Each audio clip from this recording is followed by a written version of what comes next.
안녕하세요. 오늘 여러분과 함께 깊이 살펴볼 자료는요.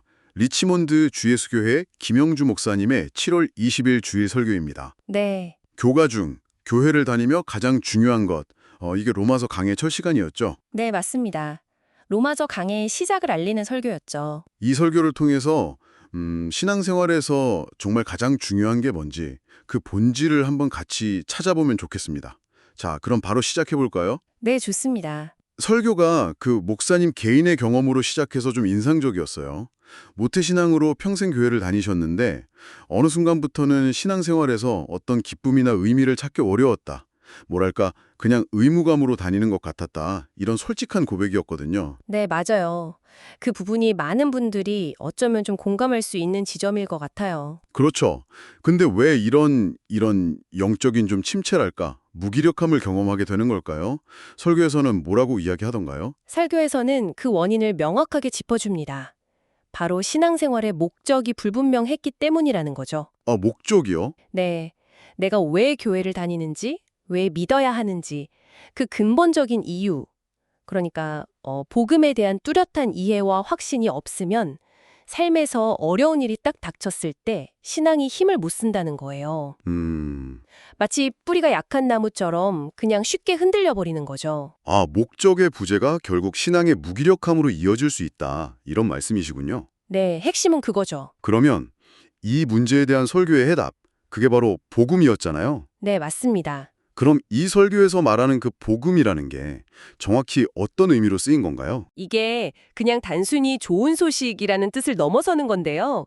설교에서는 크게 두 가지 핵심을 강조했어요. 두 가지요? 네, 첫째는 우리가 잘 아는 기본적이면서도 가장 중요한 내용이죠. 예수 그리스도의 십자가, 그 대속을 통해서 우리 죄가 용서받고 영생, 그러니까 구원을 얻게 된다는 진리. 이게 첫 번째고요. 네, 그렇죠. 그게 기본이죠. 그리고 이제 두 번째 핵심이 뭐냐면 이 구원이라는 것이 단순히 우리가 죽은 다음에 천국 가는 것, 이걸로 끝나는 게 아니라는 점이에요. 아, 미래의 일만이 아니다. 그렇죠. 그게 아니라 바로 지금 여기에서 우리가 살아가는 동안 하나님의 통치, 즉 하나님 나라를 경험하고 그 힘으로 살아가는 능력의 원천이 된다는 것. 이 점을 아주 분명하게 강조했습니다. 이게 설교의 중요한 포인트였어요. 지금 여기에서 경험하는 하나님 나라라. 이거 되게 흥미로운데요. 이걸 설명하시려고 공기 비유를 드셨던 걸로 기억하는데 맞나요? 네, 맞아요. 그 비유가 참 적절했죠. 공기가 우리가 그냥 숨 쉬는 데만 필요한 게 아니잖아요. 그렇죠. 뭐 뇌기능, 혈액순환. 네, 에너지 생성 같은 생명 유지 전반에 없어서는 안 될 필수 요소인 것처럼 복음도 마찬가지라는 거예요.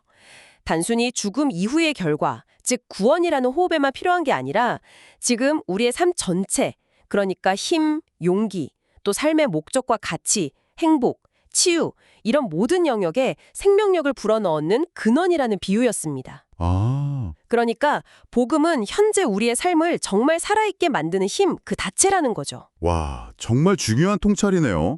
복음이 그냥 교리나 어떤 미래의 약속이 아니라 지금 당장 나의 삶을 움직이는 실제적인 능력이다. 바로 그거죠. 그럼 이 복음의 능력을 우리 삶에서 실제로 경험하려면 어떻게 해야 하는가? 여기에 대해서 설교가 세 가지 결단을 촉구했었죠. 네, 맞습니다. 세 가지 구체적인 실천 방안을 제시했죠. 첫 번째는 로마서 1장 16절 말씀에 근거해서 복음을 부끄러워하지 말라는 것이었습니다. 부끄러워하지 말라. 네, 이 부끄러워한다는 것 자체가 복음에 대한 확신이 부족하다는 표현이고 이게 결국은 신앙의 무력함으로 이어진다고 봤어요. 반대로 복음을 자랑스러워할 때 그럴 때 우리가 담대해지고 삶 속에서 복음을 위한 자리를 기꺼이 내어주게 된다는 거죠. 아, 부끄러움 대신에 자랑스러움을 택하는 것. 그게 담대함의 시작이고 능력으로 이어진다. 네. 그럼 자연스럽게 두 번째 결단으로 이어지겠네요. 복음의 자리를 마련하라는 것. 이것도 믿는 자에게 능력이 된다는 말씀과 연결되는 거죠. 네, 정확합니다. 복음의 능력을 경험하려면 일단 믿는 자가 되어야 하잖아요. 그렇죠. 근데 여기서 믿는다는 건 그냥 수동적으로 듣기만 하는 게 아니라 아주 능동적으로 간절함과 순수한 마음으로 복음을 받아들이고 선택하는 걸 의미해요.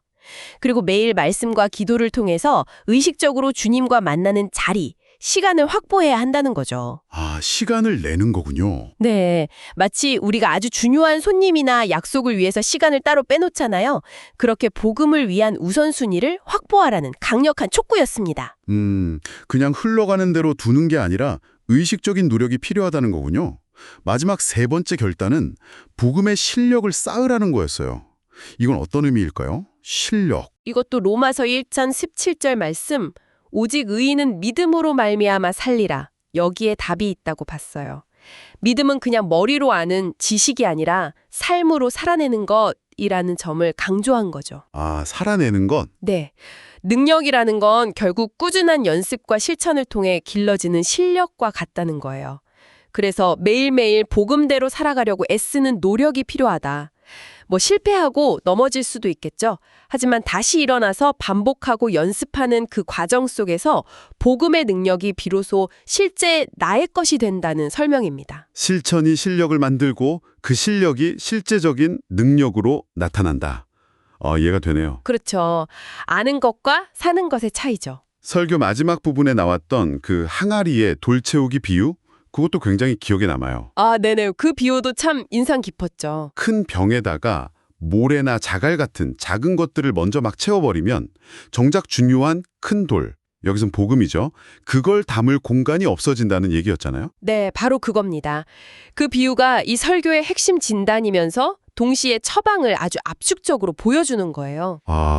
왜 우리 신앙생활이 때로 공허하고 무기력하게 느껴지냐 하면 종종 덜 중요한 것들, 뭐 세상의 염려나 바쁨 같은 그런 자갈이나 모래들의 마음과 시간을 다 빼앗겨서 가장 본질적인 복음이라는 큰 돌을 놓치고 있기 때문이라는 진단이죠. 그렇군요. 우선순위의 문제네요. 네, 그래서 설교는 강력하게 권면합니다. 우리 삶이라는 항아리에 다른 어떤 것보다 복음이라는 가장 큰 돌부터 먼저 채워 넣어라. 가장 먼저? 네, 가장 먼저요. 그럴 때 비로소 다른 삶의 요소들, 뭐 일이나 관계나 다른 모든 것들이 제자리를 찾게 되고 하나님이 주시는 참된 의미와 능력을 경험할 수 있게 된다는 메시지였습니다. 오늘 김영주 목사님의 설교를 이렇게 다시 한번 정리해보니 교회를 다니면서 가장 중요한 것은 결국 복음 그 자체이고 이 복음이 우리의 영원한 생명뿐만 아니라 정말로 오늘 하루하루를 살아가는 힘과 기쁨 또 삶의 모든 것을 지탱하는 능력의 근원이 된다는 것을 다시 한번 확인하게 되네요. 네, 그렇습니다. 그래서 이 설교의 메시지를 들으시는 여러분께도 한번 질문을 던져보고 싶어요. 여러분의 삶이라는 항아리에는 지금 무엇이 가장 먼저 채워지고 있나요? 가장 큰 돌인 복음이 먼저 자리를 잡고 있습니까?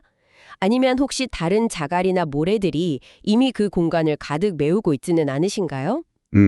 오늘 복음을 가장 우선순위에 두기로 결단한다면 여러분의 삶에 어떤 놀라운 변화가 시작될지 한번 기대하고 또 생각해보는 그런 시간이 되시면 좋겠습니다. 네, 오늘 귀한 나눔 감사했습니다. 저희는 그럼 다음에 다시 찾아뵙겠습니다. 다음 시간에 만나요.